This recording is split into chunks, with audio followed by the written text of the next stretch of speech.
Pas pengesave të shumta administrative, më 26 gusht pritet të startojnë zyrtarisht punimet për ndërtimin e autostradës Shkup-Bullac.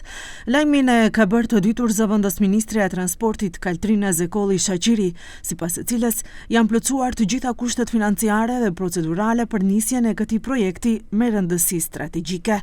Edhe pse afati zyrtar i realizimit është 4 vjet, nga Ministria e Transportit presin që punimet të përfundojnë shumë më shpejt. Me shumë gëzim e them që me datën 26 gusht do të fillojnë punimet.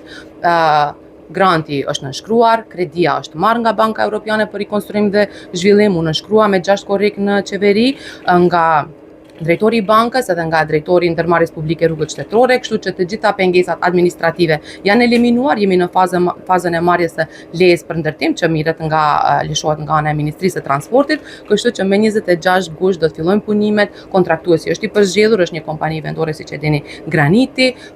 Afati i realizimit të projektit është parapar 4 vite, mirë po kemi bërë kërkesë serioze edhe nga ana e ministrit, ka qenë kjo si kërkesë që të bëhet sa më shpejt. Paralelisht me këtë projekt, ditë më parë Ministri i Transportit Aleksandar Nikolovski zhvilloi një takim pune me Ministrin e Infrastrukturës dhe Transportit të Kosovës Dimal Basha.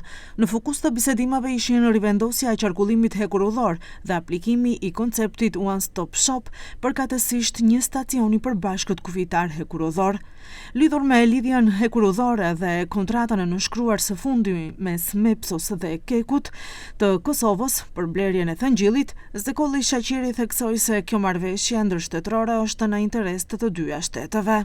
Absolutisht se çdo projekt do të thotë që lidhet me Kosovën është i mirë se ardhur dhe kjo u përshëndet shumë jetësimi i kësaj kontrate që edhe kjo ishte do të thotë një stagnim shumë vjeçar dhe unë besoj që çdo gjë që na lidh me Kosovën, na afron me Kosovën, eliminon pengesat që kemi për të pasur çësje në Kosovë ose kosovarët tek ne, është e mirë se ardhur dhe duhet të përshëndetet. E pyetur mbi gjendjen e rrjetit të brendshëm hekurudhor, përkatësisht linjën Shkup-Tetov-Kërçov, zëvendës ministrja sqaroi se kjo pjesë ka nevojë urgjente për renovim, ndërsa për segmentin që lidhet me linjën e Shqipërisë duhet të hartohet një projekt i ri.